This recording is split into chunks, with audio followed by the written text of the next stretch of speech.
January 17, 1961. The wind howls across the Greenland ice sheet at -43 degrees Celsius.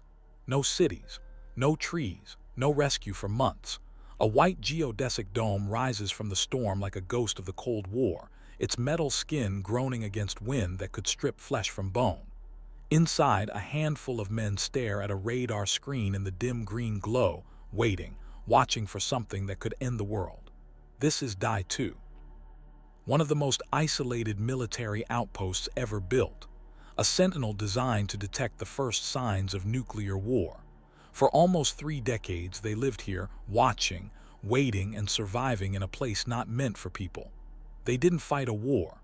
They stood ready to stop one, and the Arctic tried to kill them for it. The Greenland ice sheet is not land. It's a frozen ocean suspended in time, 2 kilometers thick in places, covering an area 3 times the size of Texas. The interior plateau where Die 2 was built stretches endlessly in every direction. No mountains, no valleys, no features at all. Just white. Endless, featureless, crushing white that makes the horizon disappear, that erases depth perception, that turns the world into a void where sky and ground become indistinguishable. This is one of the coldest inhabited places on Earth. Winter temperatures regularly drop below -55 degrees Celsius. The wind never stops. It screams across the ice at speeds exceeding 100 kilometers per hour, driving snow horizontally, creating whiteout conditions that can last for days. Visibility drops to 0. Sound becomes distorted. Direction loses meaning. People have walked 10 meters from a building and died because they couldn't find their way back. The air here is so cold it burns. Breath freezes instantly into ice crystals that tinkle as they fall. Exposed skin turns white in seconds, black in minutes. Metal becomes brittle. Fuel thickens into gel. Machinery that works perfectly anywhere else seizes and dies. The Arctic doesn't fight fair. It doesn't fight at all. It simply exists, ancient, patient, utterly indifferent to whether humans live or die within it. And yet in 1960, at the height of the Cold War, the United States decided to build a radar station here. Not on the coast where supply ships could reach. Not near any settlement or source of help. 100 kilometers inland, surrounded by nothing but ice, positioned precisely because it was remote, because it was high, because from this frozen plateau, radar could see further than anywhere else in Greenland. The distant early warning line, the DW line, was America's first defense against nuclear annihilation. A chain of radar stations stretching across the top of the world from Alaska through Canada to Greenland, designed to detect Soviet bombers and missiles before they could reach North American cities. Minutes of warning. That's what these stations offered. Minutes to scramble fighters, to alert command, to sound the sirens before the world ended. The DW line was humanity's tripwire, and the men who operated it stood at the very edge of civilization, watching the northern sky for death. Die 2 was built in the winter of 1960, constructed module by module, flown in piece by piece aboard C-130 Hercules transport aircraft fitted with skis for landing on the ice sheet. Every bolt, every wire, every can of food, every drop of fuel, everything came by air, landed on nothing but packed snow, was hauled to the construction site by tractors that could barely function in the cold. The dome itself was a geodesic marvel, a sphere of aluminum and steel designed to withstand the wind, to shed snow, to protect the radar equipment and the men who operated it from an environment that wanted them gone. Die 3 followed a year later, built 160 kilometers to the south, another white dome rising from the ice like a mechanical mushroom. Another group of men volunteering to live in isolation for the sake of vigilance. Together with Die 1 on the coast, they formed Greenland's contribution to the DW line, 3 points of light in an ocean of darkness, 3 radar eyes watching the gap between Greenland and Iceland, where Soviet aircraft would have to pass to reach America. The stations were marvels of Cold War engineering. Each dome housed radar equipment capable of detecting aircraft hundreds of kilometers away, computer systems that could track multiple targets, communication arrays that could relay warnings to command centers thousands of kilometers distant. Diesel generators provided power, burning fuel hauled across the ice by tractor convoy. Heating systems fought constantly against the cold, maintaining a bubble of warmth inside the dome while the world outside remained lethal. Life support, radar operations, communications, all of it depending on machinery that had to function flawlessly in conditions that destroyed machinery. Supply flights came weekly during summer when the weather permitted. During winter, flights might be impossible for weeks or months at a time. The ice sheet created its own weather storms that appeared without warning, winds that made landing suicidal, whiteouts that swallowed the sky. When the last flight of the season departed in October, the crews knew they were alone until April or May. No rescue, no resupply. Whatever they had would have to be enough. Whatever broke would have to be fixed with what they had on hand. The Arctic didn't care about schedules or supply chains. It imposed its own rules, and humans followed them or died. The men who came to die 2 and die 3 were Air Force personnel, technicians, radar operators, communications specialists, mechanics, cooks, ordinary people trained for extraordinary isolation. Most were young, in their 20s, volunteers who signed up for 6-month rotations at hardship posts that paid extra because of the hardship. Some came for the money. Some came for the adventure. Some came because someone had to, and they were willing. The last plane of the season was always the hardest. Standing outside the dome in insulated parkas, watching the C-130 taxi for takeoff, seeing it lift into the gray sky and disappear, knowing that sound was the last connection to the world beyond the ice. The engines would fade. The silence would return. And that silence was unlike anything most of them had ever experienced. Not peaceful, not restful, but oppressive, total. A silence so complete it pressed against the eardrums like water pressure. Daily life inside the dome followed rigid routines because routines were the only defense against the creeping madness of sameness. Reveille at 0600. Breakfast in the mess hall, powdered eggs, canned bacon, instant coffee, bread baked from stores that had to last months. Then work. Radar operators manned their screens in shifts around the clock. Watching green lines sweep across dark displays, tracking blips that were usually nothing, ice crystals, atmospheric anomalies, birds during the brief summer when birds existed this far north. Communications specialists maintained contact with other stations, relayed reports, monitored frequencies. Mechanics tended the generators, the heating systems, the radar equipment, fixing problems before they became crises. The cook prepared meals from supplies that became more creative and less appetizing as the months wore on. The crew numbered between 12 and 18 depending on operational needs. 12 to 18 people sharing confined spaces, seeing the same faces every day, hearing the same voices, breathing the same recycled air. The dome was divided into functional areas: radar operations, communications room, maintenance shop, sleeping quarters, mess hall, recreation room. Everything was utilitarian, metal and plastic and exposed wiring, nothing wasted on comfort or aesthetics. Bunks were stacked 3 high. Privacy was a curtain. Personal space was whatever you could claim and defend through social negotiation. They played cards. They read books and magazines that arrived with supply flights, read them until the pages fell apart, traded them, read them again. They played pool on a battered table someone had flown in years earlier. They watched movies on a projector. The same dozen films cycled through until everyone could recite the dialogue. They wrote letters home, long, rambling letters because there was time and silence and nothing else to do. The letters went out on the next flight, whenever that was, and responses came back weeks or months later. Conversations stretched across time and distance until they felt abstract, disconnected from reality. Some men handled the isolation better than others. The Arctic has a way of revealing who you really are when there's nothing to hide behind, no distractions, no escape from yourself. Some grew quiet, introspective content with solitude. Others grew agitated, packing the dome's interior like caged animals, picking fights over trivial things, who left the coffee pot empty, who snored too loud, who took the last piece of bread. The station commander mediated, counseled, tried to keep the peace, but there was only so much that could be done. You couldn't send someone home when home was months away.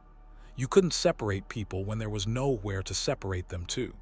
You adapted, or you broke, and most adapted because breaking wasn't an option. The radar watch was the purpose, the reason for everything else.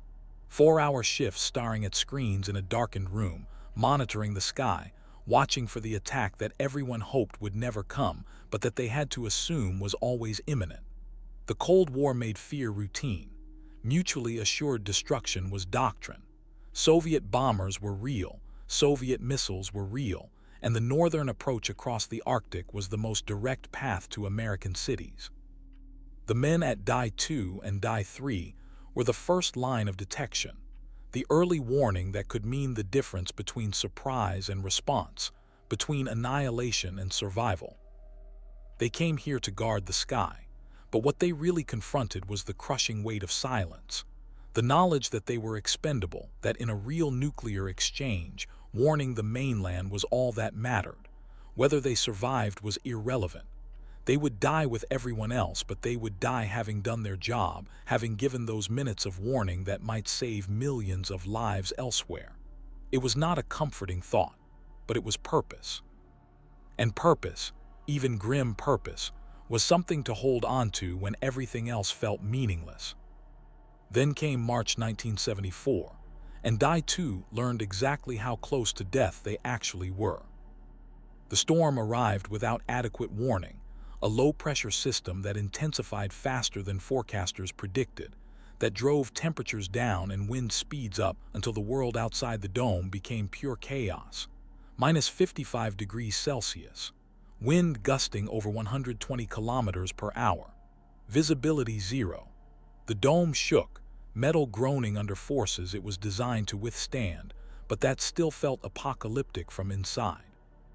Snow piled against the structure, burying the lower sections, covering windows, transforming the station into a submarine descending into white darkness. Then the alarm started.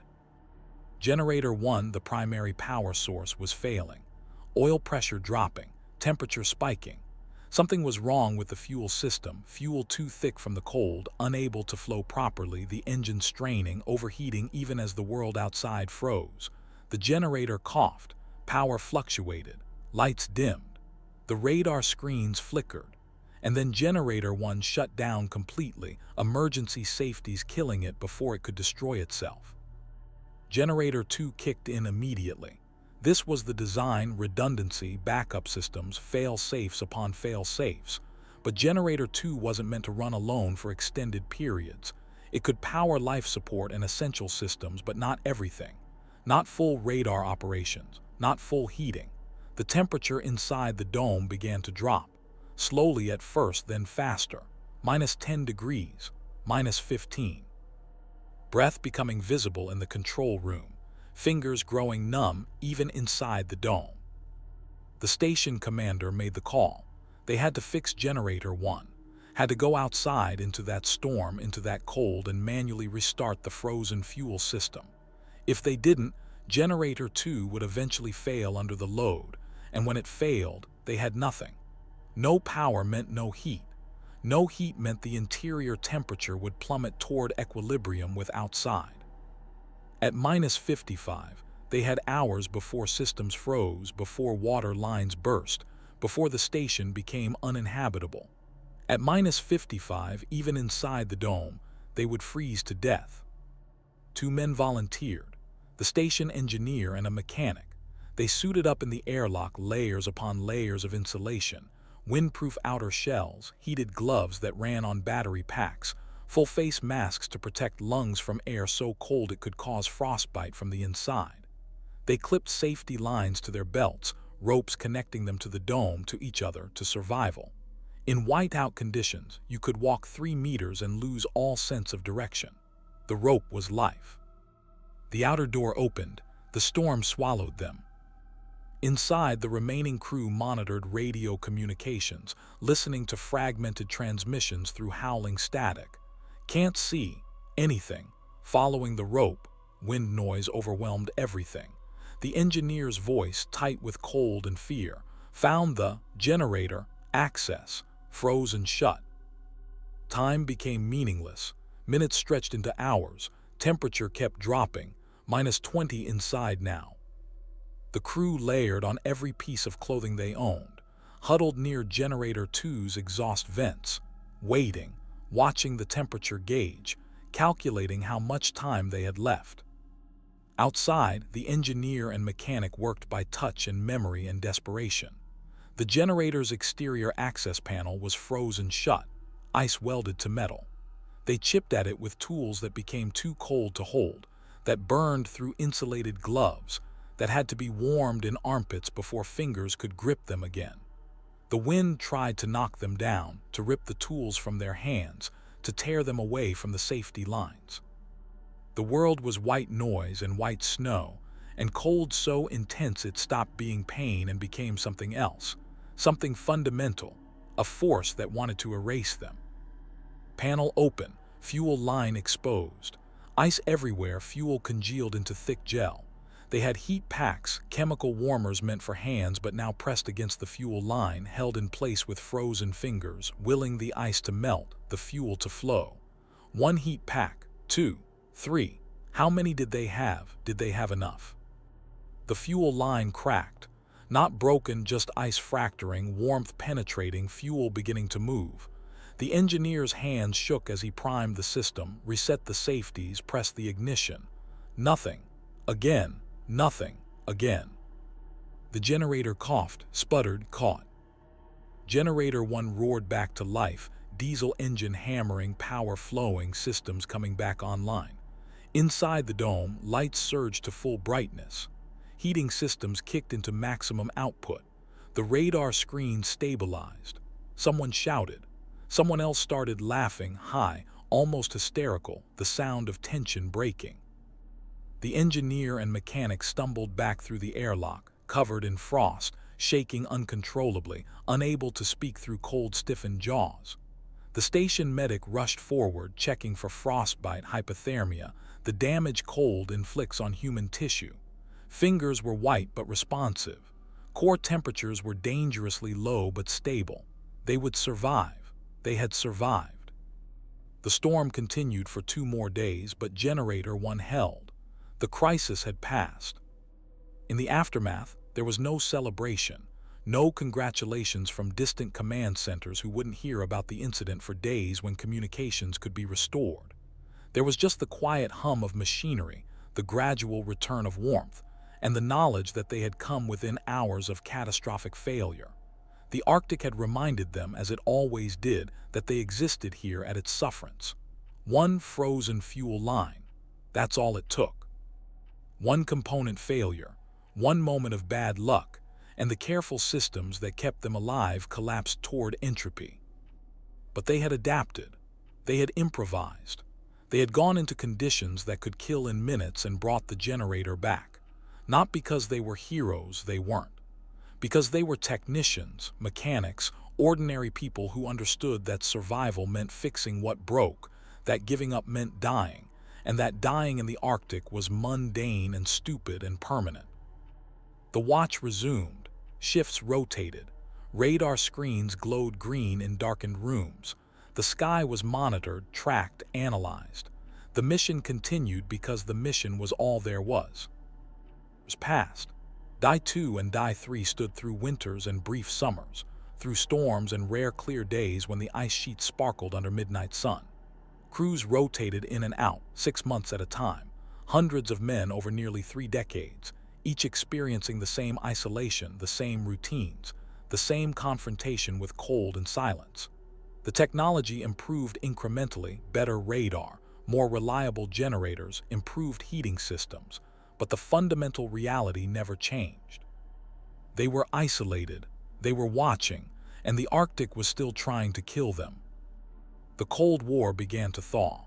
Détente replaced confrontation. The Soviet Union collapsed.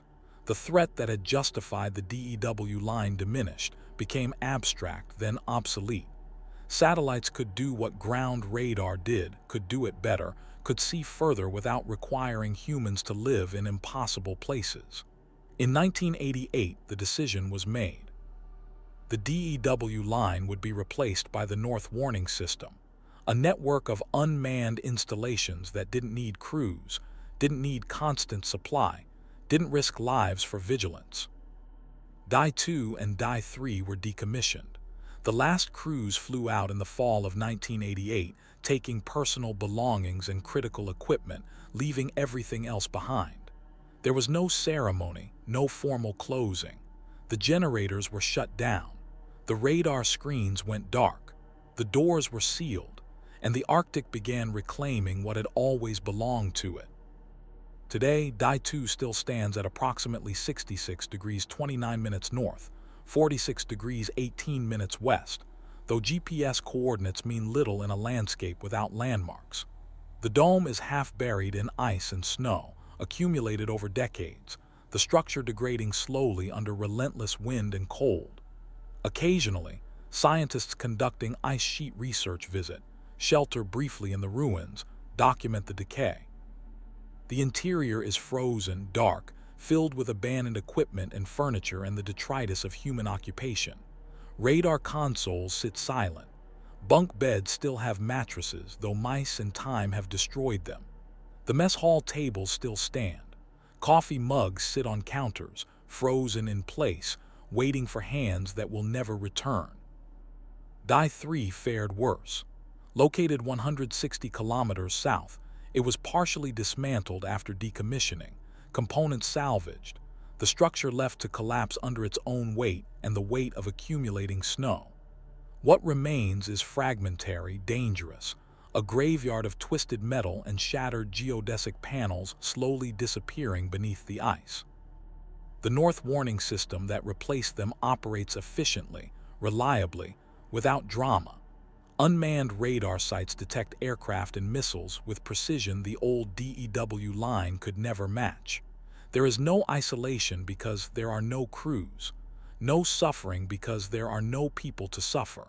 The mission continues, but the humanity has been automated away. Yet something was lost when Die-2 and Die-3 went dark. Not efficiency, the modern system is objectively superior, but something harder to quantify. The knowledge that humans once stood in that impossible place, that for nearly 30 years, crews cycled through those domes, endured that isolation, maintained that watch, that when generators failed and storms threatened and the Arctic tried to kill them, they adapted and survived and kept the radar running because someone had to and they had volunteered. August 5, 2025. The world is connected by satellites, fiber optic cables, and constant noise. Information moves at the speed of light. Communication is instant, ubiquitous, taken for granted. But out there on the Greenland ice sheet, the dome still stands a monument to those who watched the sky in silence. They didn't fight a war. They waited to stop one. They lived in isolation not because they wanted to, but because the mission required it. They faced cold that could kill and darkness that could break minds, and they did it quietly, professionally, without expectation of recognition. The Arctic has begun to bury their outpost. Snow accumulates. Ice advances. Eventually, the dome will collapse completely, will be ground to fragments under the slow, inexorable movement of the ice sheet, will disappear as if it never existed. But the story remains. The men who lived there remain, scattered now across decades and distance, growing old, carrying memories of green radar screens and howling wind, and the particular quality of silence that exists only at the edge of the world.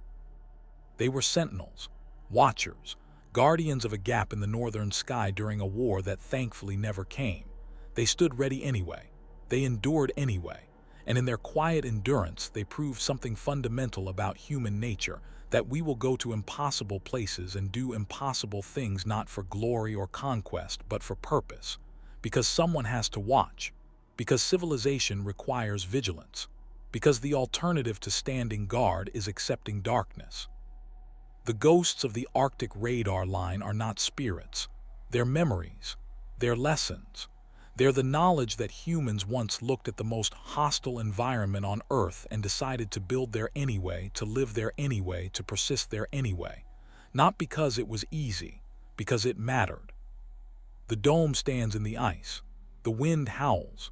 The sky stretches endlessly overhead, watched now by satellites, monitored by algorithms, protected by systems that never sleep and never suffer. But once it was watched by people, and that makes all the difference.